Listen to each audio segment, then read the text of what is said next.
Assalamu alaikum wa rahmatullah. As-tu déjà ressenti cette sensation étrange quand un verset que tu connaissais depuis des années te touche soudain comme si tu le lisais pour la première fois? C'est cela, la profondeur du Coran. Un livre qui ne cesse de dévoiler ses secrets au rythme de ta sincérité. Aujourd'hui, parlons d'un aspect fascinant, les signes scientifiques dans le Coran. Pas pour prouver notre foi avec un microscope, non, mais pour montrer que cette parole divine, révélée il y a plus de 1400 ans, parle parfois avec des mots que la science ne comprendra que bien plus tard. Prenons un seul exemple, le développement embryonnaire. Dans Sourate Al-Mu'minun, Allah dit « Ensuite, nous avons fait de la goutte de sperme une adhérence, puis de l'adhérence, un embryon.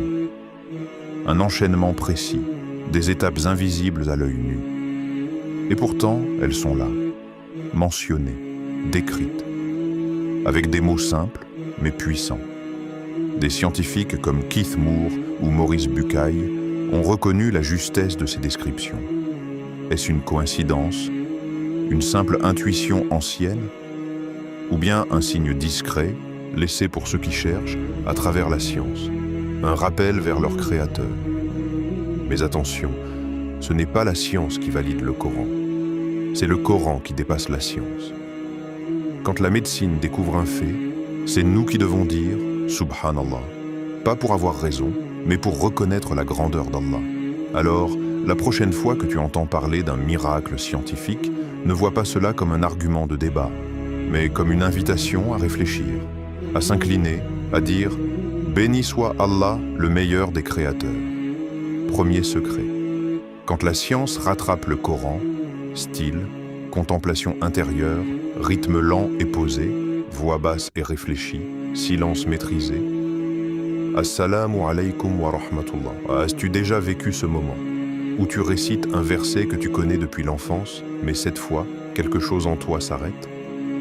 Tu ne lis plus simplement avec la langue, c'est ton cœur qui comprend. C'est ça, la subtilité du Coran. Un livre vivant qui révèle ses secrets à celui qui s'approche avec sincérité. Aujourd'hui, je veux t'inviter à poser ton regard sur un aspect que beaucoup ne voient pas, les signes scientifiques dans le Coran. Non pas pour faire de la religion un cours de biologie, mais pour contempler comment Allah a parlé à l'humanité avec des mots que même la science n'a saisis qu'après des siècles. Dans la sourate Al-Mu'minun 23, 13, 14, Allah dit « Ensuite, nous avons fait de la goutte de sperme une adhérence, puis de l'adhérence, un embryon, puis des os, puis nous avons revêtu les os de chair. » Un enchaînement exact. Des étapes invisibles au regard humain, mais parfaitement décrites. Des chercheurs comme Maurice Bucaille et Keith Moore ont été stupéfaits. Pourtant, ces versets existaient bien avant le microscope, avant les laboratoires, avant l'échographie. Est-ce un hasard? Une poésie? Ou bien un signe discret, destiné à celui qui réfléchit? Mais attention, ne tombe pas dans le piège. Le Coran n'a pas besoin d'être validé par la science. C'est la science qui parfois finit par s'incliner devant ce qui la dépasse. Et toi, à cet instant-là, que fais-tu? Dis « Subhanallah », pas pour te justifier, mais pour reconnaître. Reconnaître celui qui connaît la création, jusque dans ses profondeurs invisibles. Si ce genre de rappel nourrit ton cœur, alors fais un pas. Abonne-toi à cette chaîne Route de l'Iman. Commente ce que ce verset t'inspire et partage à ceux que tu veux toucher. Parce que parfois, un simple verset peut réveiller une âme endormie. Et rappelle-toi, celui qui montre le bien est comme celui qui l'accomplit. Hadith. Deuxième secret. Les récits que l'on oublie, mais que le Coran n'a jamais oubliés, ferment les yeux une seconde. Imagine une vallée ancienne. Le vent souffle entre les montagnes, les visages sont durs, les regards méfiants. Un homme s'avance, seul, au milieu de son peuple. Il ne brandit ni épée, ni trésor, juste des mots, des paroles d'Allah. Cet homme, c'est Chouaïb, alayhi salam, un prophète oublié de beaucoup, envoyé à son peuple, les Madianites, un peuple puissant, riche, mais corrompu. Ils volaient dans le commerce, trichaient dans les balances, abusaient des plus faibles. Chouaïb les appelle à Allah. Il leur dit « Soyez justes, craignez celui qui vous voit, rétablissez l'équité dans vos marchés et dans vos cœurs. » Mais on se moque de lui, on le menace. Alors Allah intervient. Une secousse les prend, un tremblement les balaie, et le silence tombe sur Madian. Tu sens ? Ce n'est pas juste une histoire ancienne, c'est un miroir, un rappel pour chaque époque, chaque ville, chaque cœur où l'injustice s'installe. Mais attends, je veux t'emmener ailleurs. Une petite maison, un père parle à son fils, pas en criant, pas en imposant. Il parle avec tendresse et sagesse. Ce père, c'est Luqman. Allah ne dit pas qu'il est prophète, il dit qu'il est sage. Et dans la sourate Luqman, Allah nous laisse entendre ce moment intime. Ô mon fils, ne donne pas d'associé à Allah, obéis à tes parents, sois modeste dans ta démarche, ne tourne pas ton visage avec arrogance. C'est simple, c'est pur, c'est beau. Un père qui enseigne non seulement avec ses mots, mais surtout avec son exemple. Et puis, il y a ces peuples qu'on oublie, mais que le Coran n'a jamais effacés. Les Aad, les Tamud, immenses, orgues, eux, maîtres des montagnes. Architectes du désert, ils disaient « Qui est plus fort que nous ?» Ils pensaient que leur puissance les protégerait. Mais Allah leur envoya Hud, alayhi salam, puis Salih, alayhi salam, pour leur rappeler « Ce n'est pas ta force qui te sauve, c'est ta foi. » Mais eux aussi se sont moqués. Et comme les Madianites, ils ont disparu.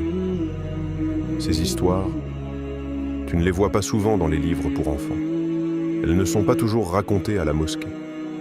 Mais elles sont là, dans le Coran, gravées, comme des balises pour celui qui marche dans le désert de la vie. Ce ne sont pas des légendes, ce sont des rappels. Des rappels pour ceux qui vivent dans une société qui oublie trop vite la justice, l'humilité et Allah. Troisième secret, l'abrogation. Quand Allah éduque les cœurs étape par étape. Écoute bien, parce que ce que je vais te dire fait parfois peur ou dérange. Et pourtant, c'est un des signes les plus profonds de la sagesse divine dans la révélation, le nasque, ou ce qu'on appelle en français l'abrogation. Qu'est-ce que ça veut dire? C'est quand un verset révélé plus tard vient remplacer ou modifier une règle donnée dans un verset plus ancien. Pas parce que Dieu change d'avis, non, jamais, mais parce que l'humanité évolue, le contexte change et le cœur doit être préparé. Tu vois, Allah ne force pas, il éduque. Et dans cette éducation, il utilise une méthode divine, la progression. Regarde un exemple très simple.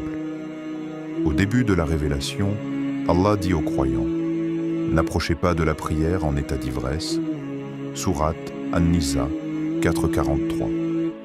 À cette époque, l'alcool était encore très présent dans la société arabe. Mais petit à petit, le message s'est précisé. Jusqu'à ce verset final, l'alcool est une abomination parmi les œuvres de Shaitan. Écartez-vous-en. Sourate Al-Maïda 5:90. Tu comprends ce qu'Allah fait ici? Il prépare les âmes. Il ne casse pas, il façonne. Parce que changer une habitude, c'est difficile. Abandonner un mode de vie, ça demande du temps, de la foi et de la miséricorde. Il y a aussi l'exemple du combat. Au début, les musulmans à la Mecque étaient persécutés. Ils n'avaient pas le droit de se défendre. Puis, plus tard, le combat vous est prescrit, même si vous le détestez. Sourate Al-Baqarah 2:216. Et ensuite, vient le verset souvent appelé Ayat as-Saif, le verset de l'épée, dans Sourate At-Tawbah. Mais attention, cela ne veut pas dire que tout est remplacé n'importe comment. Le nasque est très encadré. Les savants ont longtemps étudié quels versets sont réellement abrogés et dans quel domaine. Presque uniquement dans les lois, jamais dans les fondements de la foi ou la spiritualité. Ce que ça nous apprend, c'est que le Coran est vivant. Il parle à un peuple, à une époque, puis à une autre. Il ne vient pas imposer brutalement, il accompagne. Et si Allah a choisi de guider les premiers croyants par étapes, alors peut-être que toi aussi tu dois avancer à ton rythme, sans culpabilité, sans brûler les étapes. Le Coran ne presse pas, il façonne. Comme l'eau qui polit une pierre, doucement, mais sûrement, 4e secret. Quand le Coran te parle, sans que tu saches comment ferme les yeux, respire profondément. Et maintenant, imagine, une nuit tranquille, tout est calme. Il n'y a que toi et le Coran qui résonne.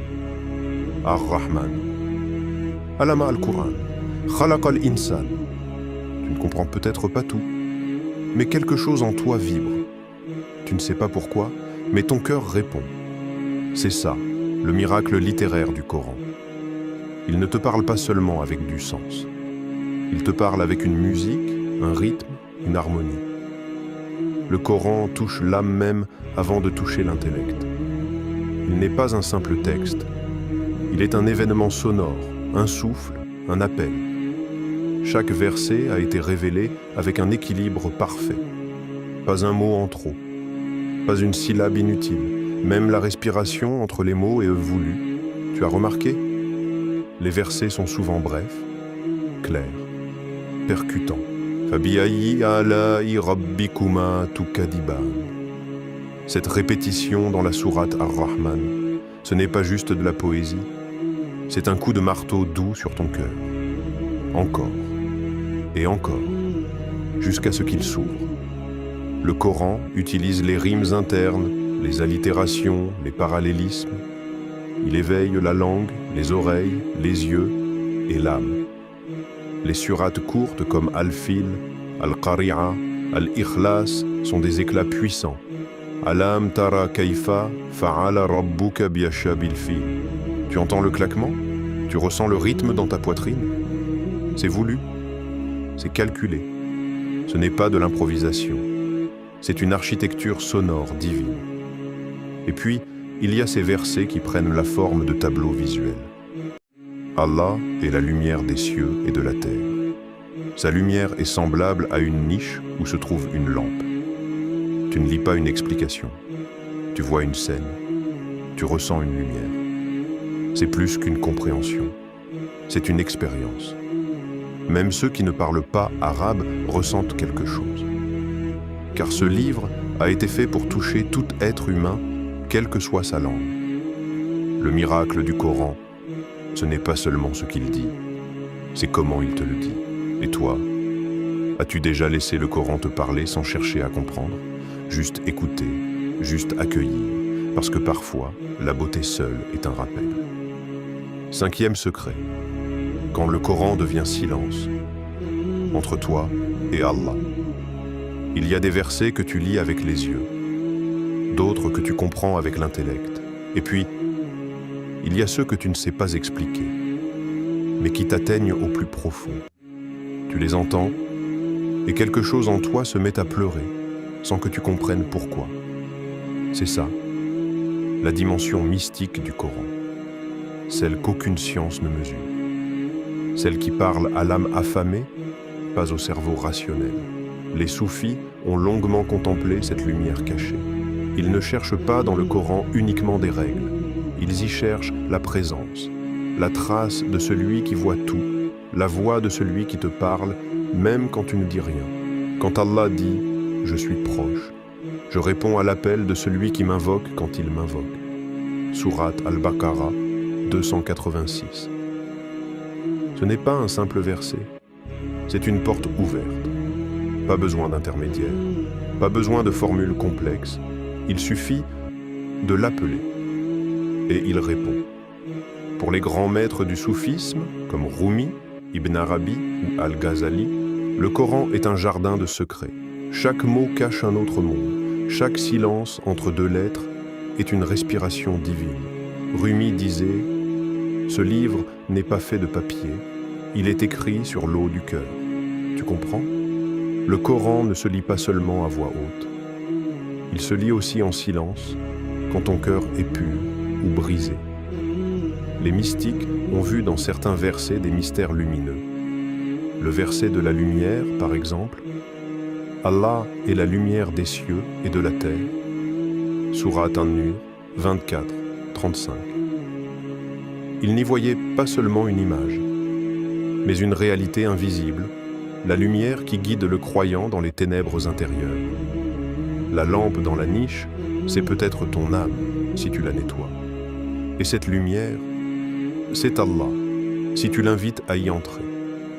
Ce n'est pas de la philosophie, c'est de l'amour. Un amour discret, pur, qui ne cherche pas à prouver, mais à ressentir. Le Coran n'est pas seulement un livre à réciter, c'est une rencontre intime. Parfois, il ne dit rien, mais il te regarde. Et toi, tu sais qu'il était là. Et c'est suffisant. 6e secret. Quand le Coran traverse les civilisations, le désert, le sable chaud sous les pieds, une voix s'élève dans l'air brûlant « Alastu bi Rabbikum » Ne suis-je pas votre Seigneur ? Et à travers cette voix, le Coran nous parle. Pas seulement aux Arabes du 7e siècle, mais à l'humanité tout entière. Car le Coran ne naît pas dans un vide. Il dialogue avec l'histoire.